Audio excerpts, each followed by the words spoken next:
Good day, everyone.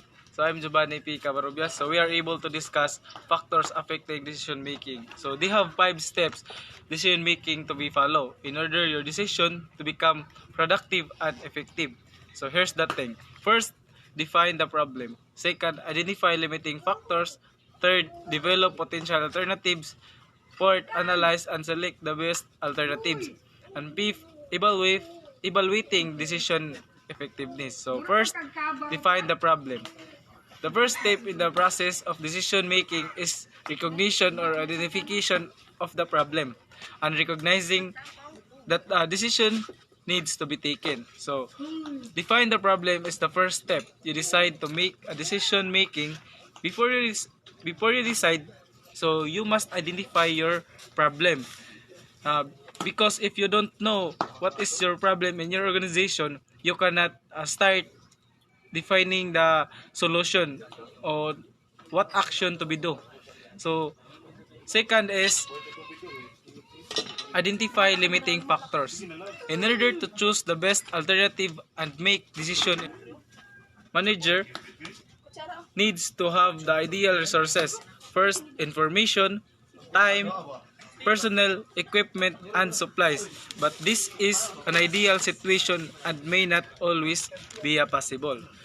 So, in order nga maka-choose tag best alternative decision, we must consider the ideal resources. Kumbaga, natay maayo nga sundanan ba. So, first is information. Then, time, personnel, equipment, and supplies.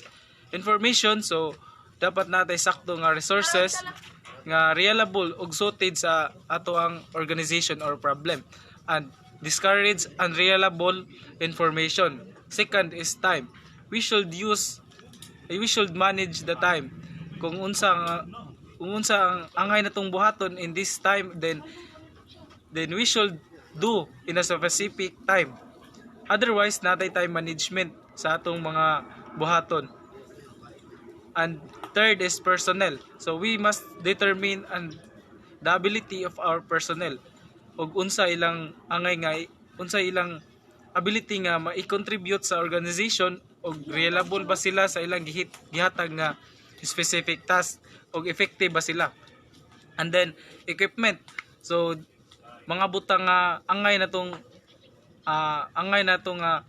i-prepare for makatabang sa atong goals. For example na is common needs, ballpen, computer, notebook, and materials for creating project. Then last is supplies. So dapat natay resources nga maka-supply sa atong mga panginahanglan sa atong organization nga maka-satisfy sila sa atong needs, mga materials. Then third is develop potential alternatives. Recognizing the limiting factors in a given situation make it possible to narrow down the search for alternative and make the best decision possible with the information, resources, and time available. So, brainstorming, where a group work together to generate ideas and alternative solutions. So, as I said, we need to recognizing the limiting factors in given situation to make it possible. So, that you can gain a best possible decision making. So you must recognize limiting factors. So as a manager, you don't relay your own decision and understanding.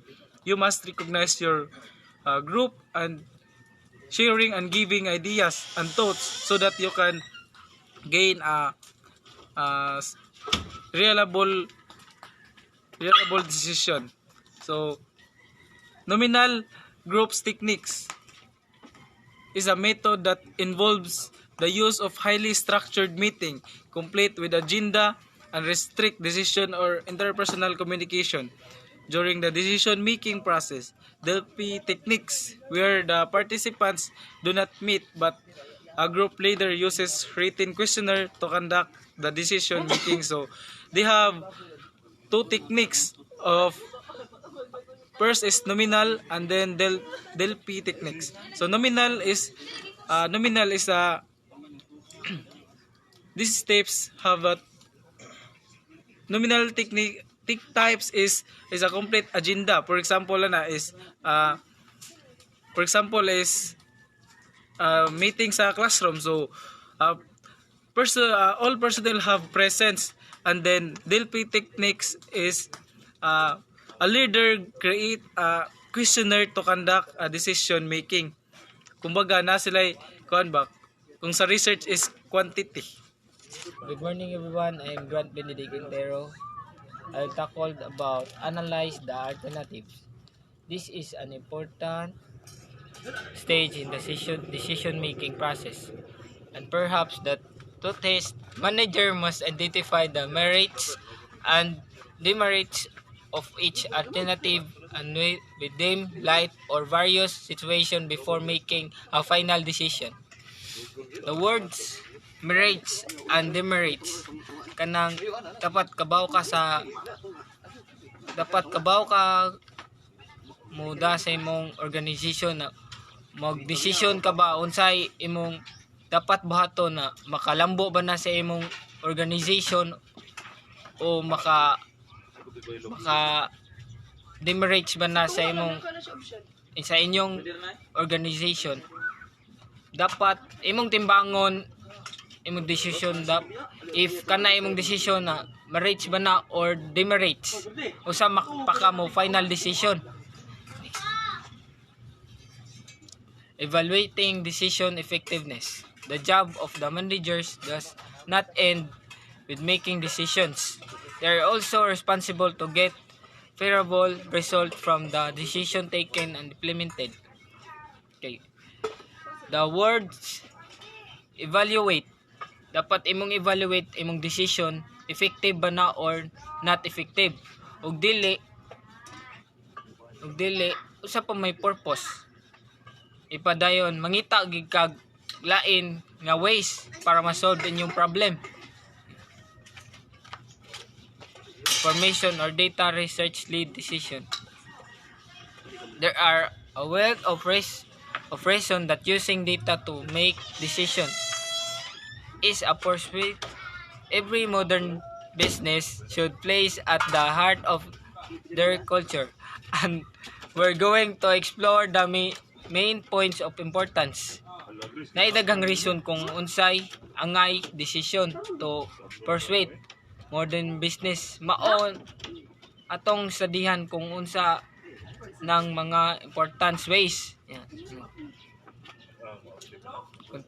Continual organizational growth. The core importance of data in decision lays in consistency and continual growth.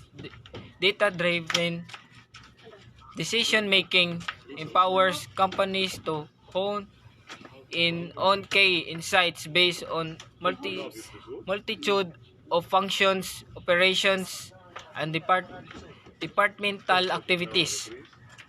Sa imong pagdesisyon dapat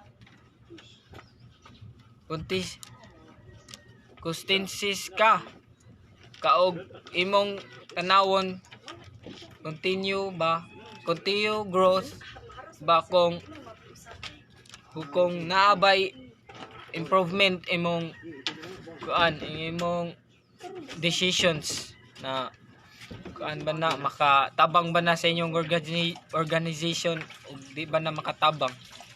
My name is Ferdinand Biguizon Jr. Knowledge and innovation. Data-driven business decision can determine the success of company. This is a statement to the importance of online data violation and decision making. Example include the expansion of the digital world, genomics, the creation of new nanoscale artifacts, or an increased capacity to act on cognitive and effective processes. Also at the biochemical level, new business opportunities. Decision making based on data leads to the discovery of new and exciting business opportunity. Drilling down into accessible visual information will give you a panoramic view of your business's core activities, which in turn will ensure you make a series of decisions that benefit the commercial evaluation your business. So, ang decision making, it will lead to a new decision opportunity. For example, naay mga daghan mga opportunity nga business, but ikaw ra ang mag-base if kana nga business if affected ba or not. Mao nang gitawag siya nga new business opportunities. Better communication. Working with a data-driven decision management mindset, you will become a better leader, and that will filter down throughout the entire organization.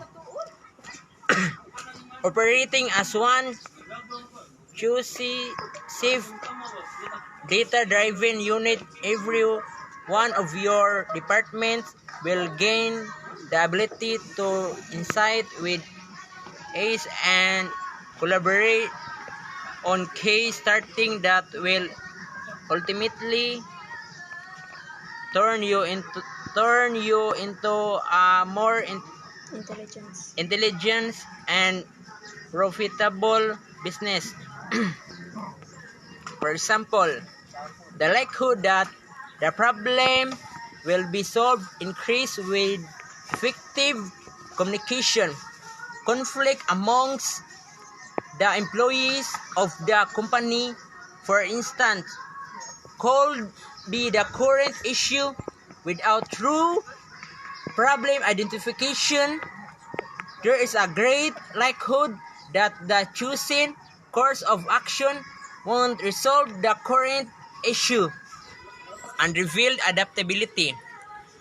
Last but certainly not least, one of the prime benefits of the data-driven decision making is that it will drive your business to be incredibly updatable.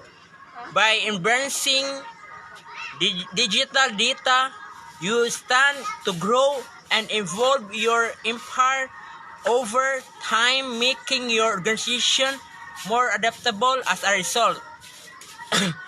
Example, the mental process of appropriately responding to a change in circumstance is best described as making. It simplify refers to finding solution to problem.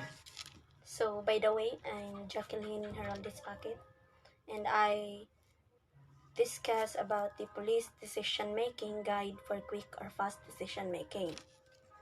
So, first, the 7 factors for critical decision-making for police leaders. All it takes is leadership that cares about doing the right thing for everyone. So, isip usa ka leader sa kongregasyon or sa usa ka organization, kinahanglan naagyud kitay pakibana kanila. Pakibana sa pagbuhat og makapaanindot, makapalambo og makaayo alang sa tanan, alang sa usa ka organisasyon. So dapat mag-think yung kag kanang decision or mag-decision yung kag nindot or maka-come up or maka-result og makatabang sa imong mga katawhan. It is never about you. I cannot stress this one enough. Operational decisions should never be made with your own personal well-being in mind. You have employees who you lead, and they count on you to make the right decision, not make the decision that benefits you as individual. Making the best decision that benefits the whole is the goal every day. So, Ang pagdesisyon sa bisan unsang mga butang kinahanglan dili makabase sa atoang pangunahuna. Dili ta mag-agad sa unsay naa sa atong hunahuna, kun dili mag-agad pud ta sa atong mga tao, sa atong subordinate, sa atong mga employees. Kay sila naglantaw pud na nato isip usa ka leader. So kinahanglan nga mag-meeting or imuhang pagdesisyon is nakabase pod nila, dili lang sa imuha pod.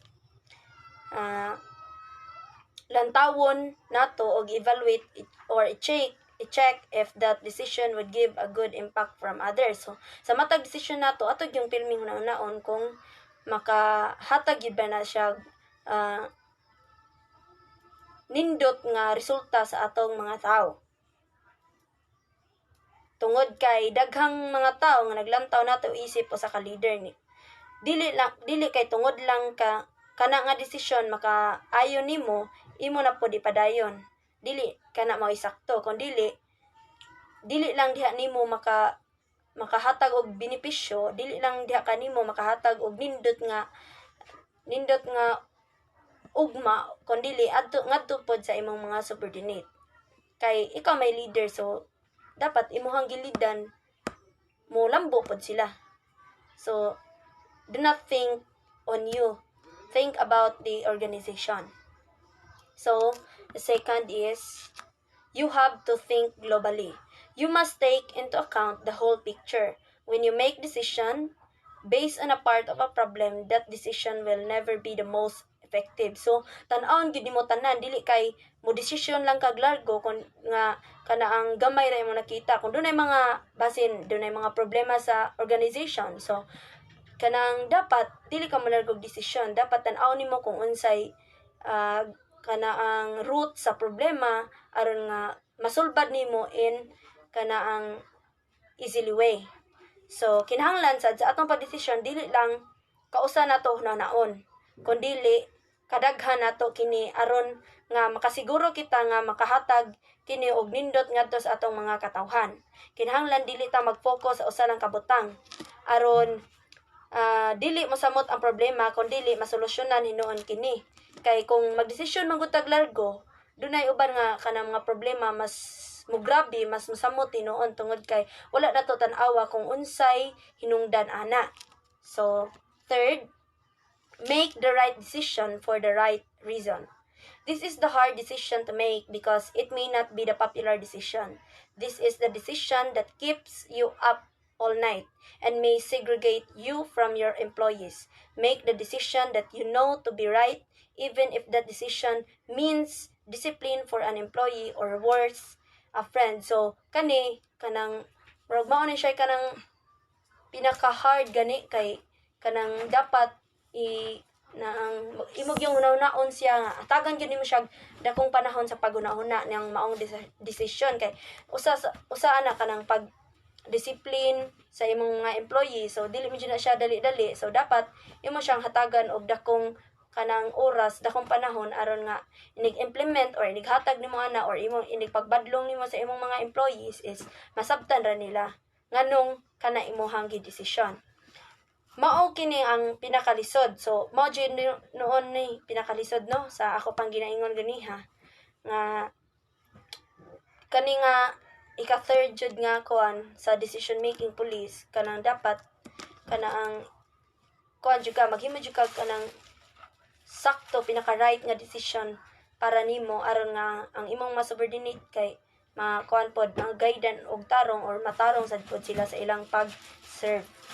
So kaupat, the needs of the community can dictate a decision. Your agency is there to protect the citizens in your jurisdiction. If there are community issues needing to be addressed, simply throwing overtime at the problem is not effective. Make decisions that produce long-lasting results. So, sa matag desisyon nimo, ayaw na ang ikaw ra kung dili aduna pay daghang mga tao nga nagpaluyo nimo. So if there is problem, ayaw laktawi, ayaw dili nato siya likay-likayan kay dili man nato masulbad ang usa ka problema kung ato siyang likay-likayan. So dapat imo gid siyang tutukan, imo gid siyang lantawon og mag-think kag mga butang makasulbad ana, makasolusyon ana aron nga kana ang dili na magpabilin nga problema lang hangtod kun dili do nagyoy kana ang mag-make jud kag decision nga makaproduce og long lasting results ana nga problema. So that's all. I'm Jan Pulsarol. Remember that every decision you make has a person to achieve to it. The ripples of are issues that continue to flow outward and affect other things. In other words, decisions you make are like the pebble. For example, if you have to move an officer's ship due manpower issues, then take into account the fact that he or she has a family that counts on a consistent schedule. In May, organization dili gyud malikayan nga naay mga problema nga issues nga maabot, pero dili ta magpataka og decision para sa atong mga tao. Kinahanglan atong lang tawon nga tawon ang mga nakapalibot niya sa mga tao kung dili pa maka-apekto or complex sa ilang pamilya o sa tao nga naglantaw pod niya. Do not judge the result, judge the path to the result. A glaring example here would be getting political pressure to discipline an employee who did not violate policy and handle the situation as best as they could, but the result was not what we hoped for. Remember, we cannot guarantee a specific result. We can only guarantee there will be a result. The most important thing is determining the process the officers use to reach the result. From this word, remember, we cannot guarantee a specific result. We can only guarantee that there will be a result. Sa matag buhat na to or pag-implement, pag-disiplina or pagpadlong sa atong subordinate nga naagyoy resulta dili lang mapabilin sa punta siya sa sinugdan, kinahanglan mabuhat tag step by step aron ma-accomplish nato ang gusto natong mahitabo sa usa ka organization. Remember 24-hour rule. Lastly, the 24-hour rule is simply this: when you are angry or upset and make an immediate decision, the decision will most certainly be ineffective and possibly destructive. Now, it is not necessary to wait 24 hours in all cases, but simply calling off, gathering all the facts, then making a decision the order of the day. Kung wala ta sa atong sakto nga pagunahon na aduna tay kalagot or kasuko unya na mag decision ta is dili gyud ta maka come up og nindot or best decision para sa atong mga tao. Kinahanglan atong i-focus atong nauna sa usa ka butang.